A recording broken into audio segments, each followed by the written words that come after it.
दार्जिलिंग की हरी भरी पहाड़ियों के बीच, जहां हरियाली और सुकून का साम्राज्य है, वहीं एक पुराना और भयानक बंगला अपनी घुटन भरी कहानियों के साथ सुनसान पड़ा है। इस बंगले का नाम रोजवुड मैनर है, जो कभी अपनी खूबसूरती और भव्यता के लिए जाना जाता था। लेकिन अब यह वीरान और खंडहर हो चुका है। चारों तरफ ऊंचे ऊंचे चीड़ के पेड़ बंगले को घेरे हुए हैं, जिनकी शाखाएं शाम होते ही डरावनी परछाइयां डालने लगती हैं। बंगले के चारों ओर एक सन्नाटा पसरा रहता है, जैसे प्रकृति भी इस जगह से डरती हो। इसकी खिड़कियां टूटी हुई हैं, जिनसे रात के अंधेरे में तेज हवाएं अंदर दाखिल होती हैं, मानो कोई छिपा हुआ राज चीख चीख कर बाहर आने की कोशिश कर रहा हो। दीवारों पर पुरानी धुंधली पड़ चुकी पेंटिंग्स टंगी हैं, जो उस ब्रिटिश परिवार की याद दिलाती हैं जिसने यहाँ कभी अपनी खुशहाल जिंदगी गुजारी थी। मगर अब वे सभी किसी अनजाने खौफ के शिकार हो गए थे। स्थानीय लोग इस बंगले के पास से गुजरने से भी डरते हैं। रात के समय वहां से अक्सर किसी महिला की चीखें सुनाई देती हैं, और कई लोगों ने दावा किया है कि उन्होंने बंगले की खिड़कियों पर किसी सफेद साड़ी पहने औरत को खड़ा देखा है। वे कहते हैं कि यह औरत ब्रिटिश परिवार की बेटी की आत्मा है, जो किसी रहस्यमयी कारण से मारी गई थी, और तब से उसकी आत्मा इस बंगले में फंसी हुई है। अजय और स्नेहा की शादी एक प्रेम विवाह थी, जो पूरी तरह से भावनाओं और विश्वास पर आधारित थी। उनकी मुलाकात एक कॉलेज के दौरान हुई थी, जहां अजय एक सीनियर और स्नेहा जूनियर थी। दोनों की रुचियां अलग अलग थीं। अजय को तकनीकी चीजों में दिलचस्पी थी, जबकि स्नेहा को कला और रचनात्मकता में। लेकिन उनकी इस भिन्नता ने ही उन्हें एक दूसरे की ओर आकर्षित किया। अजय की शांति और स्नेहा की चंचलता एक दूसरे के पूरक बन गए। उन्होंने कई सालों तक डेटिंग की, और अपने करियर की शुरुआत के बाद दोनों ने शादी करने का फैसला किया। उनके परिवारों ने शुरुआत में कुछ आपत्तियां की थीं, क्योंकि दोनों अलग अलग पृष्ठभूमियों से थे।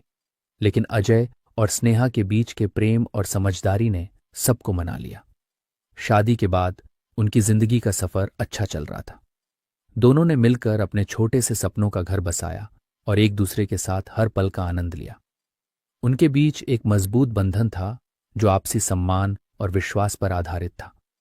हालांकि समय के साथ उनकी जिंदगी में मुश्किलें आईं, लेकिन उनकी शादी की शुरुआत बेहद खुशनुमा और प्यार भरी थी। धीरे धीरे समय बीतता गया। अजय और स्नेहा की जिंदगी अब पहले की तरह उतनी खुशहाल नहीं रही, जितनी उनकी शादी के शुरुआती दिनों में थी। दोनों ही शहर के अलग अलग कोनों से थे। अजय एक सफल सॉफ्टवेयर इंजीनियर था, जिसने अपने करियर में काफी नाम कमाया था, जबकि स्नेहा एक आर्टिस्ट थी, जिसे पेंटिंग और फोटोग्राफी का शौक था। उनकी जिंदगी का शुरुआती दौर बहुत अच्छा रहा। शादी के बाद उन्होंने एक दूसरे के साथ समय बिताने के कई खूबसूरत पल देखे, लेकिन समय के साथ उनकी जिंदगी में कई परेशानियां भी आईं। जब दोनों को लगा कि उनकी जिंदगी पूरी तरह से बिखरने की कगार पर है, तो उन्होंने सोचा कि शायद एक छोटी सी छुट्टी उनके रिश्ते और मानसिक शांति को बेहतर कर सकती है। अजय ने दार्जिलिंग घूमने का सुझाव दिया, क्योंकि उसे हमेशा से पहाड़ों की सुकूनदायक हवा और शांत वातावरण पसंद था। स्नेहा ने भी इस यात्रा को एक ब्रेक के तौर पर लेने का फैसला किया, ताकि वे दोनों अपनी परेशानियों से थोड़ी राहत पा सकें। इस सफर से दोनों को उम्मीद थी कि शायद वे अपनी जिंदगी की परेशानियों से कुछ समय के लिए दूर हो जाएंगे और एक नई शुरुआत कर पाएंगे। लेकिन उन्हें यह अंदाजा नहीं था कि रोजवुड मैनर के खौफनाक रहस्यों के बीच फंसकर उनकी जिंदगी और भी उलझ जाएगी। अजय और स्नेहा दोनों दार्जिलिंग घूमने आए हैं और रोजवुड मैनर बंगले को किराए पर लेने का फैसला करते हैं, बिना किसी डर के। दार्जिलिंग की यात्रा अजय और स्नेहा के लिए एक नई शुरुआत की तरह थी।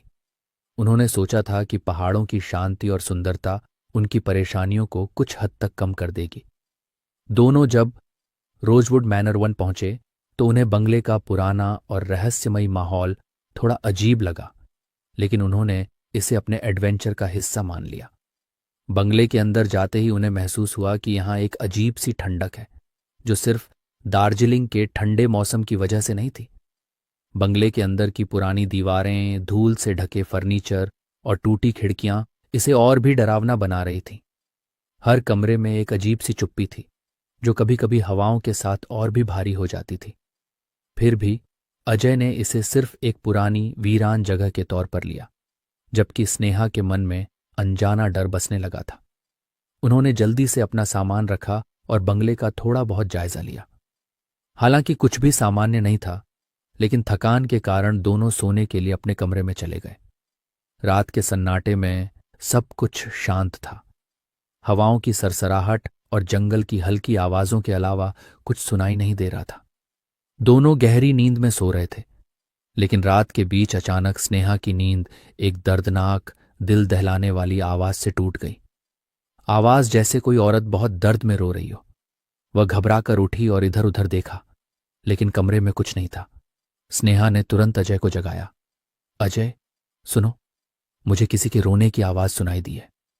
अजय, जो गहरी नींद में था, आंखें मसलते हुए बोला, स्नेहा, तुमने शायद सपना देखा होगा। ये पुराना बंगला है, यहां ऐसे ध्वनियां आना सामान्य है। सो जाओ। लेकिन स्नेहा को यह बात हजम नहीं हो रही थी। उस दर्द भरी आवाज में कुछ ऐसा था जो उसकी आत्मा को हिला गया था। वह उठकर खिड़की की ओर बढ़ी। खिड़की से बाहर घना कोहरा फैला हुआ था और चारों ओर सन्नाटा पसरा हुआ था। लेकिन अचानक उसे कोहरे के बीच कुछ अजीब दिखा। एक साया। धुंध में डूबी वह आकृति धीरे धीरे बंगले की तरफ बढ़ रही थी। स्नेहा की सांसें थम गईं। वह साया इंसानी था, लेकिन उसकी चाल सामान्य नहीं थी। स्नेहा ने तुरंत खिड़की के पर्दे खींच दिए और भागकर बिस्तर में लेट गई। उसके दिल की धड़कनें तेज हो गई थीं, लेकिन वह इस बारे में अजय को बताने से बची, क्योंकि उसने पहले ही इसे भ्रम मानकर टाल दिया था। हालांकि अजय फिर से सो गया, लेकिन स्नेहा की आंखों में नींद गायब हो चुकी थी। उसे महसूस हो रहा था कि कमरे का माहौल कुछ बदल रहा है। हवा में अजीब सी ठंडक आ गई थी, जो उसकी त्वचा में चुभने लगी थी। उसे ऐसा लगा जैसे कमरे में कोई और भी मौजूद है, लेकिन वह कोई इंसान नहीं था। हर कोने से उसे किसी की निगाहें महसूस हो रही थी। अचानक कमरे के दरवाजे पर धीमी खटखटाहट सुनाई दी। स्नेहा का दिल एक पल के लिए थम सा गया। वह बिस्तर से उठना चाहती थी, लेकिन उसकी हिम्मत जवाब दे रही थी। वह बस अजय के पास बैठी रही, जो अब भी गहरी नींद में था। दरवाजे पर खटखटाहट धीरे धीरे और तेज होने लगी, मानो कोई अंदर आने की कोशिश कर रहा हो। स्नेहा ने बड़ी मुश्किल से खुद को संभाला और डरते डरते दरवाजे के पास गई। लेकिन जैसे ही उसने दरवाजा खोला, बाहर कोई नहीं था, सिर्फ घना कोहरा और एक अजीब सी चुप्पी। स्नेहा अब बुरी तरह डर चुकी थी। वह समझ नहीं पा रही थी कि जो कुछ भी उसने महसूस किया वह वास्तविक था या उसका वहम। बंगले की यह पहली रात ही उसके लिए एक बुरे सपने जैसी थी। उसने सोचा कि शायद ये सब सिर्फ उसका डर है, लेकिन अंदर ही अंदर उसे एहसास हो रहा था कि बंगले में कुछ बेहद अजीब और खौफनाक है। अजय के बार बार समझाने के बावजूद स्नेहा की बेचैनी कम नहीं हुई। अगले दिन वे इस रहस्यमयी बंगले के बारे में और जानने का फैसला करती है, लेकिन उसे अंदाजा नहीं था कि वह जिस सच का सामना करने वाली थी वह उनकी जिंदगी को हमेशा के लिए बदल देगा। अगले दिन सुबह स्नेहा ने अजय से इस बारे में दोबारा बात करने की कोशिश की। वो बहुत परेशान थी और उसे बंगले के माहौल से अजीब सी घुटन महसूस हो रही थी। अजय, तुम्हें नहीं लगता कि यहां कुछ अजीब है? मैं सच में कह रही हूं, मैंने रात में किसी औरत के रोने की आवाज सुनी थी और खिड़की के बाहर कोई साया देखा था। स्नेहा ने घबराते हुए कहा। स्नेहा, तुम शायद बहुत थकी हुई हो और इस पुरानी जगह का माहौल तुम्हें परेशान कर रहा है। हमें थोड़ी देर के लिए बाहर चलकर घूमना चाहिए, इससे तुम्हारा ध्यान हट जाएगा। अजय ने उसे सांत्वना देने की कोशिश की। स्नेहा ने उसकी बात मानी, लेकिन उसके मन में ताजा थी। उसे यह सोचकर भी अजीब लग रहा था कि क्या वास्तव में वह सिर्फ उसका वहम था या कुछ और था जो बंगले की दीवारों के पीछे छुपा हुआ था। अजय को मनाने के बाद स्नेहा पास के गांव जाने का फैसला करती है। वह यह जानना चाहती थी कि आखिर यह बंगला इतना अजीब क्यों महसूस हो रहा था। जब वे गांव पहुंचे तो वहां के लोग रोजवुड मैनर का नाम सुनते ही खामोश हो गए। उनके चेहरों पर डर और चिंता साफ झलक रही थी। स्नेहा ने गांव के एक चाय की दुकान में बैठकर वहां के लोगों से इस बंगले के बारे में पूछना शुरू किया, लेकिन ज्यादातर लोग या तो उसकी बात अनसुनी कर रहे थे या उसे कुछ बताने से कतराते थे। आखिरकार एक बूढ़ा आदमी, जिसका चेहरा झुर्रियों से भरा हुआ था और आंखों में अजीब सी चमक थी, स्नेहा के पास आया। वह उसकी बातों को ध्यान से सुन रहा था। बेटी, तुम जिस बंगले में रुकी हो वह जगह शापित है। बूढ़े आदमी ने धीमी और गंभीर आवाज में कहा। स्नेहा की धड़कनें तेज हो गईं। वह सोचने लगी कि आखिर वह क्या सुनने वाली है। कई साल पहले यहां एक ब्रिटिश परिवार रहा करता था। उस परिवार की एक महिला थी, लेडी एलिजाबेथ। वह बेहद खूबसूरत और दयालु थी, लेकिन उसकी जिंदगी दुख और दर्द से भरी थी। कहा जाता है कि उसके पति ने उसे छोड़ दिया था और वह अकेलेपन में धीरे धीरे पागल होने लगी थी। एक रात उसकी रहस्यमयी हालात में मौत हो गई। गांव के लोग आज तक नहीं जानते कि वह आत्महत्या थी या किसी ने उसकी हत्या की थी, लेकिन तब से उसकी आत्मा उस बंगले में कैद है। स्नेहा के शरीर में सिहरन दौड़ गई। वह ध्यान से बूढ़े आदमी की बातें सुन रही थी। जो भी उस बंगले में रहने आता है वह कभी वापस नहीं आता। उसकी आत्मा उन्हें अपने साथ ले जाती है। बूढ़े ने और डरावनी आवाज में कहा, क्या आप जानते हैं कि यह सच है? क्या सच में कोई ऐसी आत्मा है? स्नेहा ने हिम्मत जुटाकर पूछा। हम सब यहीं रहते हैं बेटी। अगर यह सच नहीं होता तो इतने सालों से वह बंगला वीरान क्यों पड़ा रहता? कोई भी उस जगह रात बिताने की हिम्मत नहीं करता। तुम्हें भी वहां से निकल जाना चाहिए, इससे पहले कि बहुत देर हो जाए। बूढ़े आदमी ने उसे चेताया। स्नेहा का दिल तेजी से धड़कने लगा। अब उसे यकीन हो गया था कि पिछले रात जो कुछ भी उसने महसूस किया वह उसका वहम नहीं था। कुछ न कुछ जरूर था उस बंगले में और वह जानना चाहती थी कि यह साया आखिर क्या चाहता था। स्नेहा ने अजय से इस बारे में बात की, लेकिन अजय ने इसे भी महज गांव की किसी पुरानी कहानी का हिस्सा समझा। स्नेहा, ये सिर्फ लोगों की बातें हैं। हर पुरानी जगह के बारे में ऐसी कहानियां होती हैं। हमें परेशान होने की जरूरत नहीं है। अजय ने उसे समझाने की कोशिश की, लेकिन स्नेहा की बेचैनी बढ़ती जा रही थी। उसके अंदर एक अजीब सा डर था और वह यह सोचने लगी थी कि क्या वे सच में इस बंगले में सुरक्षित हैं। रात के समय जब दोनों वापस बंगले में लौटे तो स्नेहा के मन में डर का साया और भी गहरा हो गया था।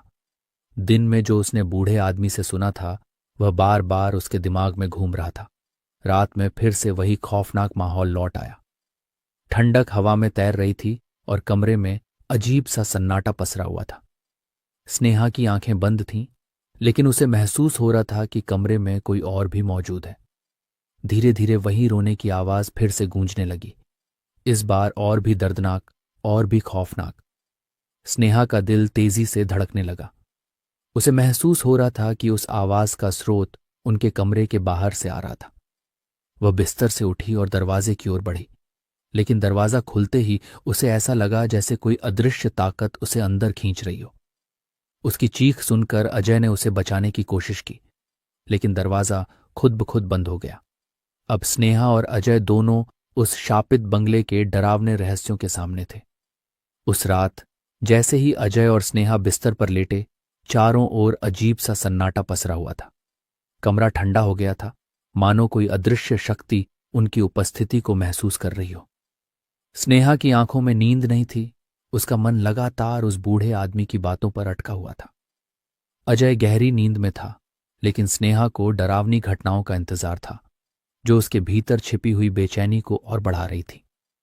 तभी अचानक खिड़की अपने आप खुल गई। ठंडी हवा का झोंका कमरे के अंदर आया और सारी चीजें हिलने लगीं। स्नेहा एक झटके से उठ बैठी। उसने देखा कि खिड़की की दरार से एक बार फिर से धुंध के बीच वही साया नजर आ रहा था जो उसने पिछली रात देखा था। इस बार वह साया साफ दिखाई दे रहा था। एक औरत सफेद गाउन में, उसके चेहरे पर भयंकर गुस्सा और आंखों में आग जैसी लाल चमक थी। अजय उठो, देखो, ये वही है। स्नेहा ने डरते हुए अजय को जगाया। अजय हड़बड़ाते हुए उठ बैठा। उसने भी देखा कि खिड़की के पास एक साया खड़ा था। उसकी आंखें चौड़ी हो गईं। वह भी हक्का बक्का रह गया था, लेकिन इससे पहले कि वे कुछ समझ पाते, दरवाजे अपने आप धड़धड़ाकर बंद होने लगे। पूरे बंगले में भयंकर शोर मचने लगा। खिड़कियां अपने आप खुलने और बंद होने लगीं। फर्श पर अचानक तेज कदमों की आवाज गूंजने लगी और कमरे की दीवारों पर खून के धब्बे उभरने लगे।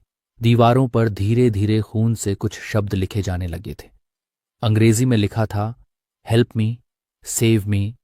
ये देखकर अजय और स्नेहा के होश उड़ गए।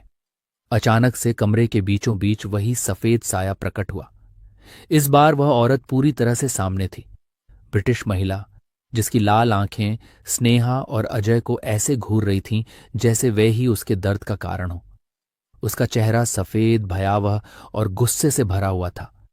उसने लंबा सफेद गाउन पहना हुआ था जो जमीन तक फैला हुआ था, और उसका पूरा शरीर हवा में लहराते हुए धीरे धीरे उनके पास आ रहा था। स्नेहा को ऐसा महसूस हुआ जैसे वह औरत उनकी ओर बढ़ रही है। उसकी लाल आंखों में भयंकर गुस्सा और दर्द दोनों साफ झलक रहे थे। क कौन हो तुम और हमसे क्या चाहती हो? स्नेहा ने कांपते हुए पूछा, लेकिन उस साया ने कुछ नहीं कहा। वो बस लगातार उनकी ओर देखती रही। उसकी आंखों से खून के आंसू बह रहे थे। तभी कमरे में एक तेज चीख सुनाई दी, मानो कोई अपनी आत्मा से लड़ रहा हो। कमरे की दीवारों से फिर से खून टपकने लगा और खून से वही शब्द उभरने लगे, हेल्प मी। स्नेहा का दिमाग सुन्न हो गया। अजय ने स्नेहा को पकड़ लिया और दोनों दरवाजे की तरफ भागने लगे, लेकिन दरवाजा बंद हो चुका था। अचानक वह साया कुछ बोलने लगा। उसकी आवाज कड़क थी, जैसे कई दर्द भरे सालों का बोझ उस पर था। मैं एलिजाबेथ हूं। मैं इसी बंगले की मालिक थी। सालों पहले मेरे पति ने मुझे छोड़ दिया था और मैं यहां अकेली रह गई थी। मेरे साथ धोखा हुआ। मेरी आत्मा यहां फंसी रह गई। मुझे न्याय चाहिए। मैं अपने दर्द से मुक्त होना चाहती हूं। उसकी आवाज कमरे में गूंज रही थी। अजय और स्नेहा की आंखों में डर और बेचैनी साफ झलक रही थी। एलिजाबेथ की आत्मा का दर्द महसूस किया जा सकता था। तुम्हें मेरी मदद करनी होगी। मेरी आत्मा तभी मुक्त होगी जब सच सामने आएगा। मुझे न्याय चाहिए, एलिजाबेथ ने कहा, और फिर धीरे धीरे हवा में घुलने लगी। अजय और स्नेहा यह सुनकर बिल्कुल सहम गए। अगले दिन अजय और स्नेहा ने फैसला किया कि उन्हें इस रहस्य का पता लगाना होगा। उन्होंने गांव के उसी बूढ़े आदमी से फिर से मुलाकात की जिसने उन्हें पहले ही इस बंगले के बारे में चेताया था। बूढ़े आदमी ने बताया कि एलिजाबेथ की मौत के बाद गांव के कुछ लोगों ने उसे पागल घोषित कर दिया था, लेकिन उसकी मौत के पीछे की सच्चाई कभी उजागर नहीं हो सकी। कुछ लोग मानते थे कि उसे मार दिया गया था और उसकी आत्मा इस दुनिया से मुक्ति पाने के लिए न्याय चाहती है। आपको इस आत्मा की मदद करनी होगी, बूढ़े आदमी ने कहा। यह आत्मा तब तक चैन से नहीं रहेगी जब तक उसे न्याय नहीं मिलता। अजय और स्नेहा ने गांव के पुराने रिकॉर्ड्स खंगालने शुरू किए और धीरे धीरे उन्हें कुछ ऐसे दस्तावेज मिले जिनसे पता चला कि एलिजाबेथ की मौत आत्महत्या नहीं थी, बल्कि उसकी हत्या हुई थी। उसके पति ने ही उसे जायदाद हड़पने के लिए मार डाला था और उसकी मौत को आत्महत्या का रूप दे दिया था। अजय और स्नेहा ने इस सच्चाई को उजागर करने का फैसला किया। उन्होंने गांव के लोगों को इकट्ठा किया और सबके सामने यह सच रखा। जब यह सच्चाई सबके सामने आई तो एक रात रोजवुड मैनर में फिर से अजीब घटनाएं होने लगीं। इस बार अजय और स्नेहा ने देखा कि वह आत्मा फिर से प्रकट हुई, लेकिन इस बार उसकी आंखों में गुस्सा नहीं था। उसने एक अंतिम बार उनकी ओर देखा और धीरे धीरे हवा में विलीन हो गई। अब बंगले का खौफ खत्म हो चुका था।